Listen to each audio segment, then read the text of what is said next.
Well, welcome to the channel, viewers. I've got sunnies on. It's very bright today, but there's my eyes for those that might be suspicious.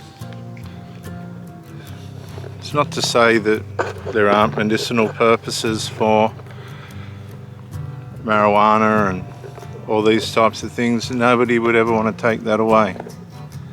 But when you're in a relationship and the relationship's suffering by way of drug abuse, nicotine abuse, alcohol and recreational drug abuse, something's going to give, something's going to break. There's psychological forms of abuse via emotional negligence, pride, there's sexual abuses, there's laziness, there's over-dependency on your partner. Codependency can wear people out as well.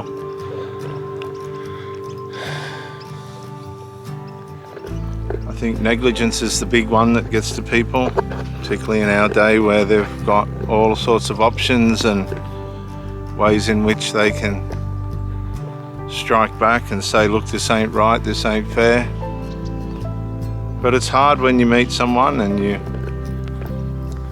you're aware of all the psychologies behind the initial parts of a relationship, like limerence, the love bombing phase, and all these other things that can have an impact on the relationship as a whole. When you're aware of these things and you can navigate them fairly and squarely and constructively, it's hard when, if things are going right, the person that you've met's come into the light, their light. You should already be walking in the light. Know what boundaries are, know what integrity and commitment is, know what doing the right thing by your relationship is. These things. It's hard when these kind of things aren't playing out when the relationship settles in. I was speaking to a lady the other day, came for counselling just by way of desperateness, and she was saying to me she has a partner that's dependent on drugs to some extent. As soon as they get home, or he gets home, he's straight on the bong, on the devil's lettuce, and then what he does is he takes speed or some other kind of drug to allow him to perform sexually, which I think to some extent she must enjoy, because she hung around. She's separated from him now, couldn't stand it, because what she said is they isolate you. And that's very narcissistic. That's a narcissistic trait, when they start to isolate you and hold you down just to be a menu log for their sexual desires. Nothing wrong with sex, it has its place, but when it becomes the main focus, you're dealing with some kind of malignant personality disorder or sexual addiction disorder, whereby the woman just becomes an object, a sexual object to that person, just to gratify their needs and meet their lusts. And that wears people out. We're not designed just to do that, but what you'll find is with drug people, addicts, it accelerates their sex drive and brings it around in its cycles quicker. Got a little dog here. Where is he? Here, Hank, come on. There's the dog. That's a good stance, isn't it? He's a very... Oh, don't be stupid. He's afraid of the balls.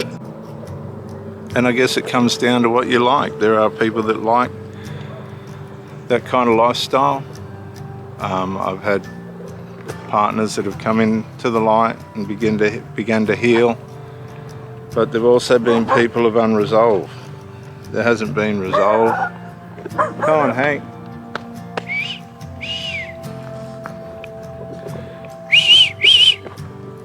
Come on. Come on, mate. Stop big noting yourself.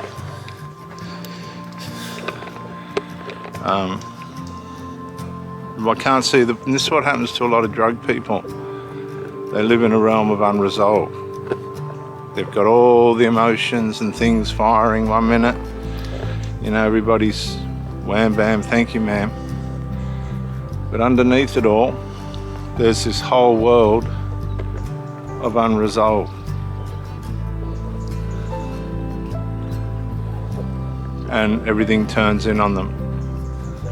Over and over again, you'll find that as you're rising, they're depleting.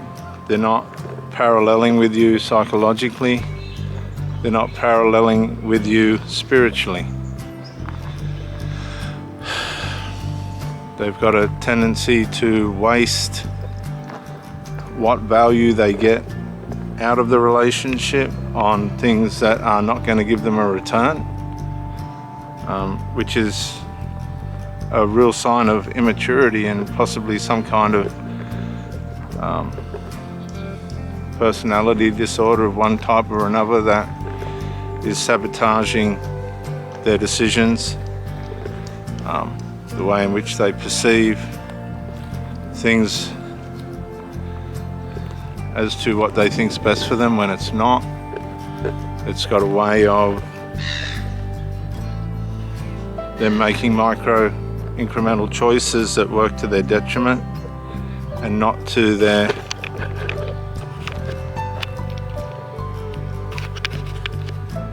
advantage. And this adds up after a while and starts to wear at all aspects of their life. How are you? How are you?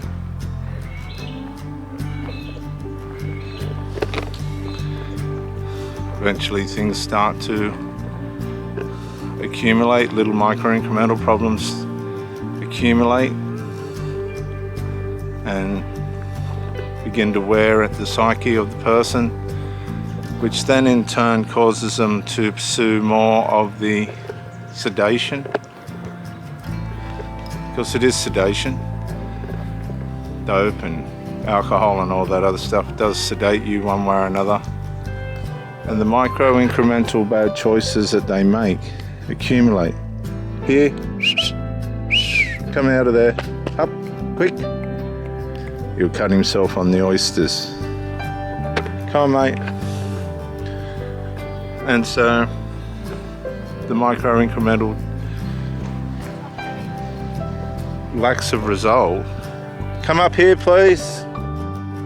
Hey. The micro incremental mistakes accumulate. Things start to go awry. They set these examples for their children, the children follow in their footsteps. Things begin to be sabotaged one way or another. The parent realizes that life's starting to slip through their fingers if it hasn't already. A lot of these people get to the age of 50 and really haven't accomplished anything for themselves. They've been lost in their lust. Whether they want to admit that or not, a lot of them won't. But the facts of the reality is they have wasted most of their life on drugs, alcohol, and this kind of living. They're stuck having to work for the rest of their lives. They've failed to accumulate anything of any substance. They've let themselves down over and over again. They've let people down that have come into their lives over and over again. It ends up being a disaster on all sides, on all fronts. They don't seem to learn anything. Whatever the problem is, they repeat the same behavior again and again and again. They suffer the same consequences. They don't seem to have foresight. It's very sad, you know, because they set out with all the right intentions, only to bring themselves down. And if you're not aware of these things, somebody else down with them. And that's what these videos are for, to help people to wake up to the fact that not everyone is the same. People see things differently, approach things differently, and behave differently. A lot of people degenerate in their relationships now. They're calling it narcissism. I think it's just another part of the sinful nature that we have, which is what ruins people. And it's very sad how these things work out. Be aware, just be aware. Eat well, exercise, sleep well. Continue to strengthen and learn. I'm Reverend Dr. J.W. Morrison, theologist. Thank you for joining me, and bye for now.